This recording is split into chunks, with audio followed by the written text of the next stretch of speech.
Good morning, everyone. I'm Mark Lillycrop, Head of Professional Services at ITSMF UK, and I'd like to welcome you to our Service Management Forum. AI, how are we doing so far? We have a team of leading analysts, consultants, and practitioners poised to discuss how artificial intelligence is impacting and enhancing our field of service management, and you'll find the agenda in your joining instructions. I'd like to welcome author and consultant Barclay Rae, Duncan Watkins of Forrester, I don't think he's here with us yet, but he'll be with us shortly, Dom Colson and Kishore Patel from ServiceNow, and Claire Stout, Senior Transformation Lead at BT, who all have different perspectives on the fast-changing world of AI. If you could stay on mute for the first part of the event, that would be much appreciated. Please add any comments or questions in the chat, and we'll either pick them up on the fly or address them later in the panel discussion. So a very full and interesting program we have today. Just to say that we are recording this session in case you wish to share it with colleagues afterwards. A very quick commercial from me, just to remind attendees about our annual conference in November. Our early bird booking is open until the end of June, so do take advantage of that. Also, if you're planning to submit for this year's Professional Service Management Awards, you have just a few weeks left to do that, so please check out the details on our website. So without further ado, I'll hand over to Barclay Rae to kick us off with his session, AI, Adoption, Issues and Successes. Over to you, Barclay. Thank you. Thank you very much, Mark, and good morning, everybody. I'm just going to try and find my presentation here. I'm delighted to be here and look forward to a really good session this morning. I can't find my slide deck. Hold on a second. What I'm going to do in the first session really is just lay out as much of the ground as possible for the others to really delve into the various aspects of AI and where we're going with that. Just bear with me a second. I don't seem to be able to find my slides. I don't know what's happened to my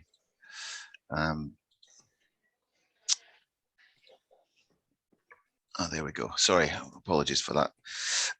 Yeah, so actually that's the agenda for the whole. This is the agenda for the whole day, and we will be having a panel session later on, as Mark mentioned, to follow up and give you a chance to speak, ask questions. But please do put questions into the chat. I'm just going to try and set out the scene as much as possible with some real life experience, a few ideas, and a few other observations as to where we've got to with the whole business of AI and automation and so on. One of those things we've been talking about for a long time in one way or another, and really suddenly the last few years has taken a significant upturn in terms of interest, activity, use, and demand as well. And I think that's the really important bit. We've been talking up what AI and automation can do for service management. Maybe not with a willing audience on the other side, but particularly the experience of the last couple of years, I think has helped to really drive that demand and make it a necessity for us, and that really has helped, I think, to move it all forward. That's just me. These are the things that I'll be talking about. A few key questions, a few numbers that I've picked out, and always with a bit of a caveat as to when we talk about data and analysis and research, it can mean stuff or it can't. But I've got 10 key sort of numbers to look at about where we are in the industry, and some of them are quite mind-blowing, to be honest. Capabilities of dipping into what we can do and what's possible. In the slide deck that I've got, I'm not going to go through every single aspect of that because I do have quite a large amount of content about what we can do with individual ITSM practices, for example. But I'm making that available to the group, that will be distributed as a PDF So we can do that. I'll dip in a little bit, but I think the most important thing is the last section, which is where I'm going to talk about my own experience in the last year or so. And I've gone and I've pulled out information just at a high level, but based on real life experience with about 35, 40 organizations that I've been working with over the last year or two. And just where are they? I just thought, right, well, we're talking about enterprise, we're talking about organizations that are doing AI, where actually are they? And it does vary quite significantly. So I thought I'd just start with a couple of little recent stories and just to sort of set the scene as to how this is impacting on our lives. And the picture on the left was one I took recently in an Indian restaurant in Glasgow, and it kind of shocked me a little bit, to be honest. I don't live in Glasgow anymore. I live in London, but it's where I grew up, and I used to go to Indian restaurants all the time. They weren't always the most slick or cool or modern places, but they are now. And they had this robot that at first sight you think, well, it's maybe a bit of a gimmick, but actually was doing some useful work. And we hear all the time about it's really hard to get staff working in hospitality. What do we do about that? And actually what the robot did was only one thing. It was very kind of limited. It showed people to their tables. So obviously I had some kind of electronic map of the restaurant that it could guide people once it identified who they were, gave them any information, told them where the toilets were, had the capability to bring food out, but that wasn't being used. And actually what it did was it created a little bit of interest when people came to the restaurant. They saw this thing, it looks a bit weird, a bit funny. It actually did something useful, but it was a talking point, and the whole place was kind of buzzing with it. And if you'd asked me if I would have seen that, or experienced that even a couple of years ago, I'd probably just have said, no, that's sci-fi stuff.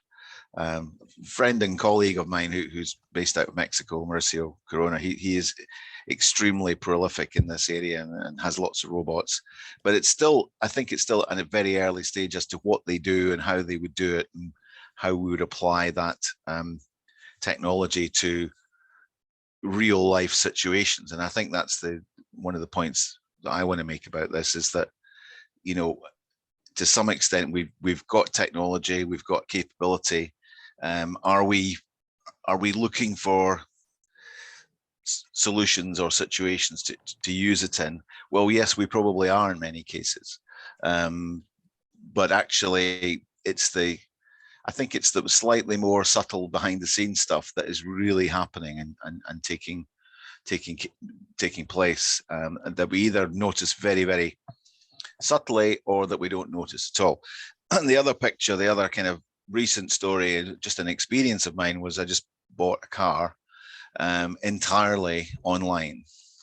I did nothing. I didn't go to a garage. I didn't go to a showroom. I did some research, of course, but actually, as part of that experience, I got a lot of good feedback and a lot of good interaction with the provider, and that was a really good experience, I have to say. I also know that the company is quite prolific at the moment. They do a lot of advertising, and I know where they came from. They were previously another organization that was maybe had a little bit of an old-fashioned image, and they've spent a lot of time using techno. There's somebody's got their microphone on in the background. Sorry, could you just mute that, because I can hear some talking. Yeah, I mean they've changed their kind of image. They've changed, certainly, when you look at their performance, their profile and their actual business performance, because a lot of people are now using this experience. And the way it went, I think, was really, really well managed, because what it did was it took you through this process in a way that you felt really comfortable, because actually going and spending quite a large amount of money online when you haven't seen anything or you haven't engaged at all with people, it's quite, you come to the point and say, right, hit the button and it's XXX £1,000. Wow, who am I doing this with? Do I trust them? you know, what am I actually going to get from this? So the whole experience was, I think, was really well orchestrated in the way that I was allowed to kind of move around in it and explore and go to the point where I almost would pay for it and then come back with a sense of comfort that I understood what was going to happen. And then the final part of it, just to round this off, was that actually when the car came and was delivered, yes, of course it was delivered by a human being, but that human being was actually really good because one, they were knowledgeable, they were positive. They, you know, it wasn't just some guy that had been given, here's the car keys, drop it off at this house, you know, boom, just get on your way as quickly as you can and get the next one. It was somebody who'd brought the car, who'd actually spent a bit of time looking at it and could tell me about it, and was interested and positive and caring. So actually it was a combination of a digital automated experience with when it was necessary. And that just gave me another good sense of comfort about the experience of doing that. I came away at the end feeling really good about it. And, you know, touch wood, it's continued to be so. So, I mean, hopefully these two things give, just as a backdrop, I know we're not necessarily talking about robots in this, but it is still AI technology, automation. I mean, there's lots of things I think where we are using it and it's just there in the background. Even things like Outlook now, you get emails and it gives you, based on the text and the email that's come, you get the options to reply very, very quickly. Yes, thank you, I will do that. Or I got one this morning where it actually had given me a potential answer that was actually answering the question in a very specific way. And that's really useful because it just saves so much time. You just say, right, I'll choose that one, boom, it goes back, it's answered the question I want.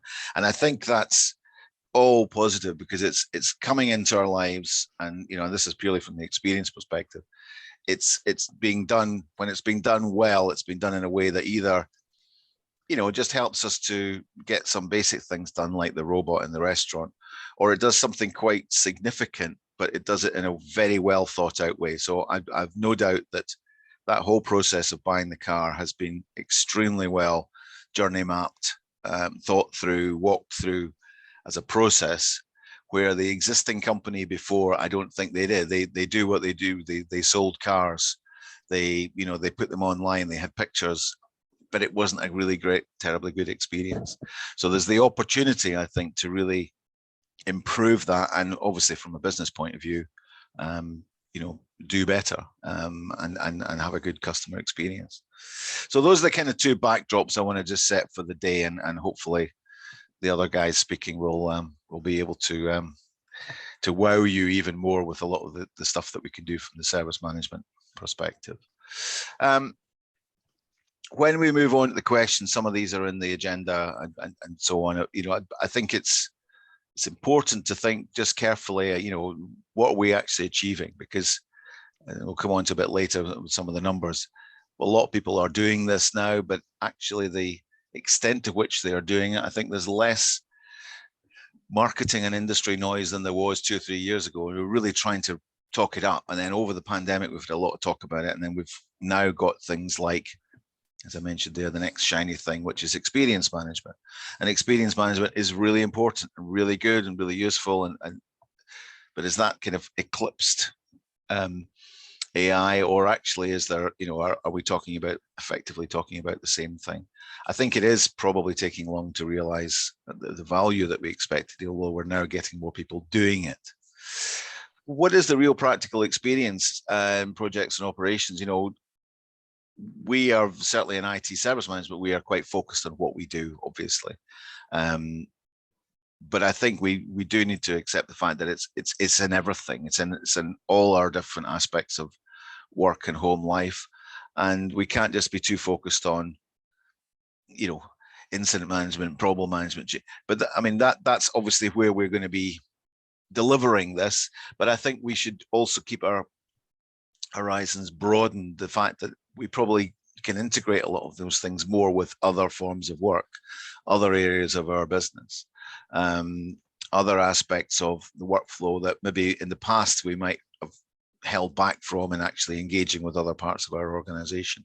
And that's where we get into enterprise, the whole idea of enterprise service management, which is another another one of these shiny things, but actually, again, is a different end of the same spectrum. I think the real challenge simply is overall the extent to which the return on investment is actually being demonstrated. And where I am seeing organizations doing this, actually they are showing quite a lot of this. They are able to, because they realize that from a lot of failed projects in the early days, people didn't want to just do this for the sake of doing it. They just weren't going to be using that technology just for the hell of it because we can. Many of us in IT probably were doing that. But from a business and from a governance perspective, it's like, well, if we are going to do this, why are we doing it? What are we expecting to get out at the end? And are we getting that value back? And that moves us on then into some of the more people and ethical issues as to, is this just going to be about removing the need to have people doing the jobs? What are the ethical aspects of that? And one observation, and some of you may, want to ask or comment on this, but I think our initial concern around it's just going to take away our jobs has been, whatever we think of that and however true or untrue it is, something else has happened that's changed that, which is actually it's quite hard to find people that want to do a lot of the jobs at the moment. The challenge, I was listening to the radio this morning, of getting people to the Commonwealth Games coming on in Birmingham in a few weeks' time. They don't have enough people to do all the jobs that are needed. They are reaching out to try and find those people. The hospitality industry, lots of the travel industry, as we all know, people left in droves or were fired, but actually getting them to come back has been a real challenge. So that the demand and the emphasis on, do we need to use automation and AI and other technology to help us do these jobs is absolutely there, whether we, what we think of the ethics or not. It's absolutely the robot in the restaurant. They probably were struggling to find people to come in and do those really kind of basic introductory jobs where you still need to be quite good. You have good skills in terms of welcoming people into the restaurant and making a good impression. It's the first thing that you see. The fact that it's a robot changes your perception on that, but actually, you can't just pay somebody 10 pence an hour to do that. You want to have somebody who's going to be good, and they may have other functions that they can deliver elsewhere. So it's the same thing, in I suppose, in our technology industry, that we need to find people to do some of the things that in the past it was quite easy to hire for, but actually now people don't want to do that kind of work. So the ethical part and the not just the return on investment, but the demand has changed massively, because there is work to be done, there are functions to be done, there is activity that needs to be carried out, and in many cases it quite often is relatively low level, repetitive, error prone type work. Ideal, let's automate that, let's get it out there, whether it be with some kind of automation behind the scenes or something a bit more, front of house, like a robot. So that last point there about, does it pose a threat to the workforce, I think is being usurped or overwritten by this fact that getting people to do certain types of jobs is changing the world that we lived in. So I think our view of AI is changing, and I think it's a much more practical one, as we'll come on to talk about as we go. Doesn't stop me still coming back to my questions always about, what we're doing with service management, what we're doing with IT operations. Are we doing the right things? Are we working towards our shared objectives? Are we working together? Are our practices and tools doing those things that we need to do to deliver that? Are we measuring the right things? And are we demonstrating our value? So these things completely still apply in this area, and with any of these new shiny things, and been doing some other sessions recently on experience and enterprise service, I still come back to the same thing. It's got to be something that we're clear what the objectives are, what the value that we expect to get out, the why are we doing this, has got to be absolutely clear. So anybody that just kind of is excited by the technology and goes, right, well, what can we do with this? You got to take a step back and go, well, I need to make sure that what we are going to do, is going to work. And let's just go back to my first two examples. I'm sure the restaurant owners had to sit down and think very carefully, do we want a robot to front our restaurant? And the car sales company is like, well, do we want to do this all entirely without anybody speaking to anyone until the very last point? And obviously they've gone through that and identified that these things are what they want to do. So value is always going to be our goal. The other thing I just wanted to remind us about is, and I always put up one of these slides about how we communicate. And we're in a service industry, so communication is really important. And these principles still apply with any kind of automation. We must remember that. So, communication is a two-way process. We're communicating all the time. We can't just think of it as, well, this is what the automation does and it just broadcasts or it just tells you stuff. We've also got to be able to have some ways of finding the response, sensing and responding, as we've talked about it for many years, that we've got to be sure that we're capturing feedback and that we do have obviously quite quick routes to real people if it's needed. The other one there's no single way of communicating, I think, is also an adjunct to that, which is we can't just expect everything to be automated, or we can't expect to do everything through a process. So my car example, I think, is a really good one there, because it just, as I mentioned, there was always the sense that I could talk to somebody, and then when there was a human interaction, it was a really positive one. I think it would have ruined it if it had been just some jobs worth that had turned up and just kind of thrown the keys at me and, had dirty boots in the car and just stormed off, which might have been quite easily been the case in the past. But they'd thought about it to say, right, well, the customer journey's got to include a really good human interaction there as well.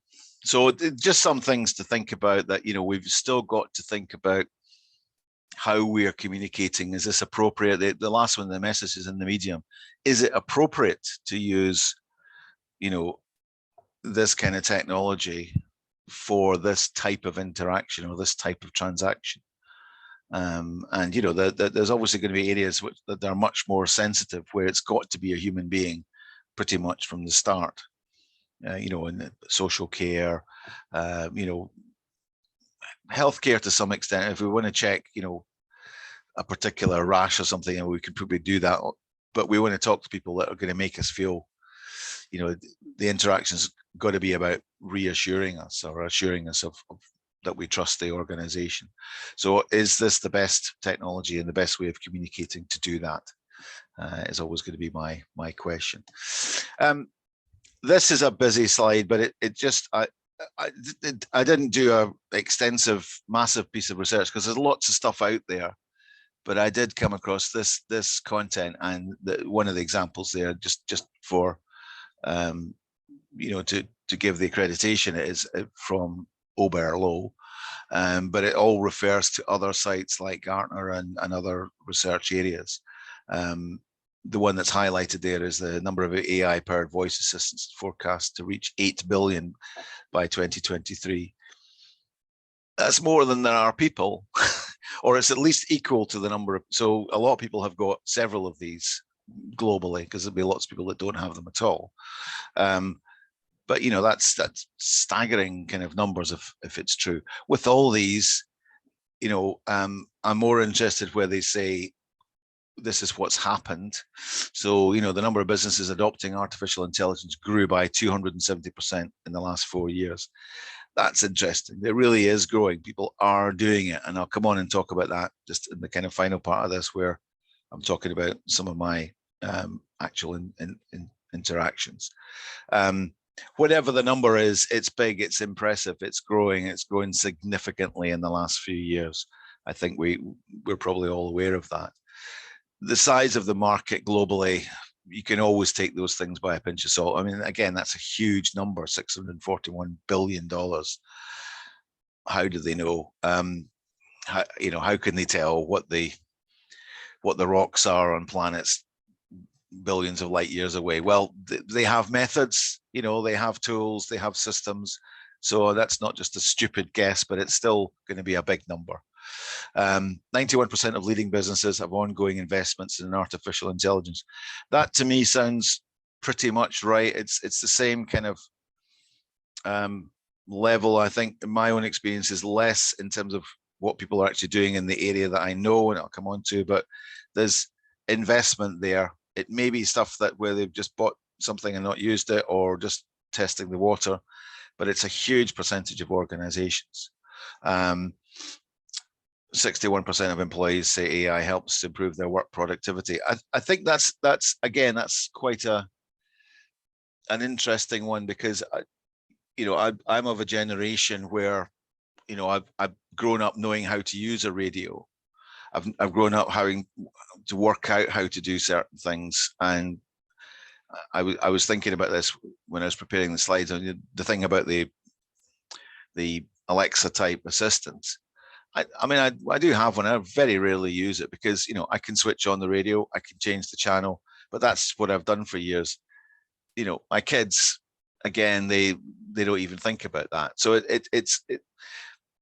where I think it's really interesting is where it starts to really deliver value quite subtly behind the scenes. And I mentioned things like the Outlook, additions where they prompt you with potential responses. And I've found that really helpful. I didn't ask for it. It saves me a bit of time. But I think the more that we can do that, where we're, and that's obviously been researched and worked through, but it's probably a significant amount of investment to be able to do that well. And it's never come back to me with completely stupid suggestions. It's always been good. So there's a significant investment behind the scenes there to really develop that. People trust AI systems. 62% of people are willing to submit data. And 15, this slightly scary one, 15% of all customer service interactions globally are expected to be fully powered by AI in 2021. It's a little bit out of date, but it's telling you that the more and more of this is taking over and will be part of the way that we buy stuff, the way that we are served, the way that we are using technology, and so on. So there's lots of information there. I think that whenever you look at these things, you have to just take it with a little bit of a pinch of salt. But it's kind of overwhelming as well. It says people are doing this, they're getting value from it. Companies are doing it, they're getting value from it. We need to be doing it and doing it properly, I guess. And that's probably where we've been the last 5-8 years before the pandemic. There's the capabilities to do lots of automated stuff, there's capabilities to use RPA and so on, but actually have people been doing it well? No, they've been a bit scared, they've been a bit not sure about it. The demand has happened and it's kind of exploded as we go.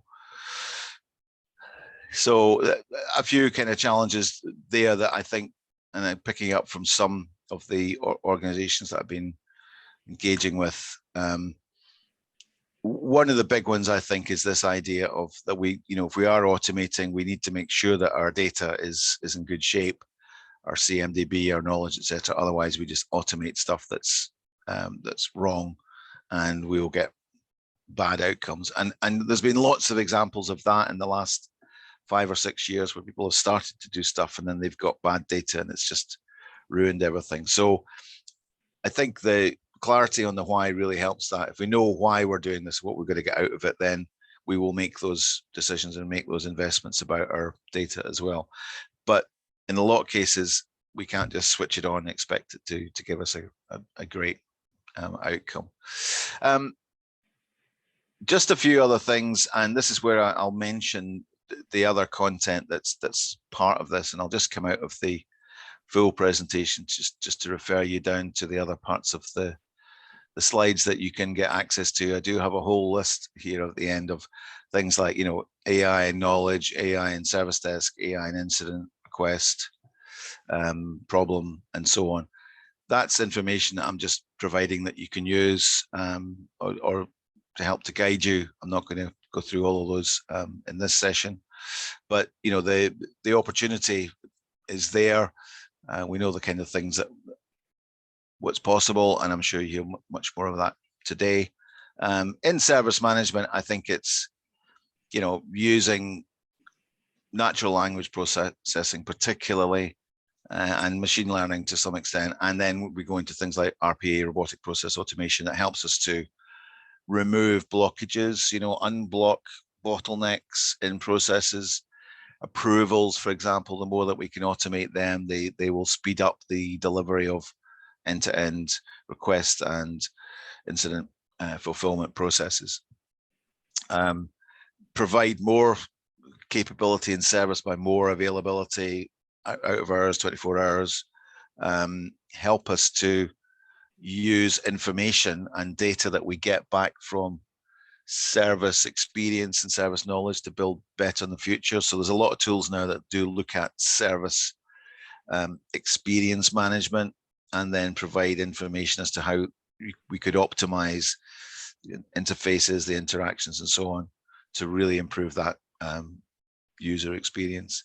But also, like the last one there, which is a little bit like the Outlook issue, but using previous data, machine learning, and so on, to make some judgments and help to automate alerts, notifications, automated resolutions that are possible. All that kind of stuff is there. I just want to round off this session with this, which is what I've picked up from my own client experience in the last year or two. And I've just gone through thinking about each client, looking at some of their data. And it's about, the ones that I've looked at, it's about 35 organizations from my own direct clients and through my partners. I work a lot through partners like CDW, SDI, and others. It's not a scientific piece of data, but it's real life, and it's just what I can bring to this session, hopefully to give you some additional color to what we're talking about. It's not just data. So out of these 35 clients, two are using AI extensively in the service management world. So one in particular has significant amount of very, very good interactive chatbots, with a persona and so on, and can do a reasonable amount of stuff in terms of engagement. They still tend to be used though in the background. They're not, the one organization is a managed service provider, and most of the time it's as a backup.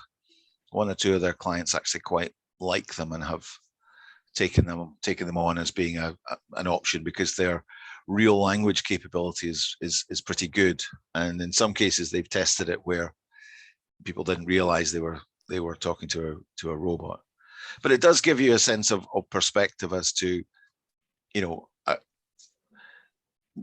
1 in 17, 18 is actually doing this sort of fairly full on. And even then it's as a kind of tool that's there, but it's not the leading tool in what they do. It's not the focus of their service or their service delivery. It's something that they're using in the background. That in both cases, they have spent a lot more time, money, testing, rework than was ever perceived at the start. And one of them is probably 4 years into that project, maybe even more. It just took much, much longer, because once they started thinking through, if we have a conversation, a 10-minute conversation, or even a 5-minute conversation, there's so much interaction, different levels, different options of what we could each say to each other. And working through that in a service desk environment is absolutely huge. So you have to limit it to some very specific things, and even then, the testing side is a massive project, I guess. Of the 35, 60% of them have implemented some limited RPA or automation capabilities.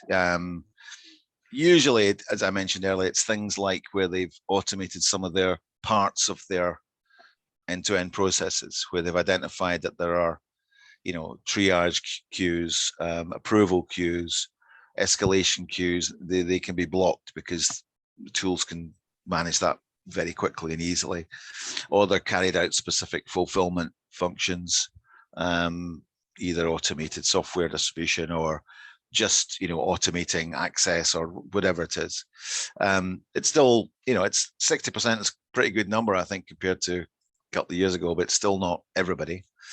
But most people, and referring to the other stat earlier, most people are planning around this and have something in place to work towards it. For example, things like an automation register. But then the number gets smaller for where we're actually practically doing something and we've identified the funding. A lot of people are still talking about it. We're going to do, we're definitely going to do this, either to do more or, and that's 95%, sorry, of my 35. So there's more that's going to happen, or we're going to do something new. Of those who have started using AI in some format, as I mentioned, it's taken a lot longer. Testing is key. And really interesting, nobody has lost their jobs. And I did take a little bit of time a couple of days ago when I was looking at this, just to go through and say, am I absolutely sure about that? And I mean, 95%, I'm sure that nobody's lost, because of what I was saying earlier. In many cases, they're still hiring, they're still struggling to find people to do some of the more difficult or complex things. So that's actually quite, and I think that's quite useful, that where organizations are doing it, no matter what extent, they're either redeploying people or they don't, or they're doing more stuff, or they're doing different stuff. I think one of the big challenges, though, is still that whole idea of value demonstration, business case, making the case to do it. But the pandemic really has helped. So that's just a snapshot in time of organizations that I currently work with, and I can say that I know it's not just a stat that's on some research website. It's one that's saying, yeah, these are organizations that I know and where they are with this. So I hope that's got some perspective. We talk about experience management as being the next thing. It probably is, but so much of that is wrapped up, and the way that that's managed can be supported using the technology. And I go back to the first two examples, which are, I think, still, they're not science fiction. I mean, probably you looked at that first picture of the robot and thought, oh, we're going to have some story about science fiction. No, it's actually really quite prosaic, pragmatic, low level, if you like. So that's all I really wanted to say as an introduction. I know I'm just time-wise probably towards the end of that.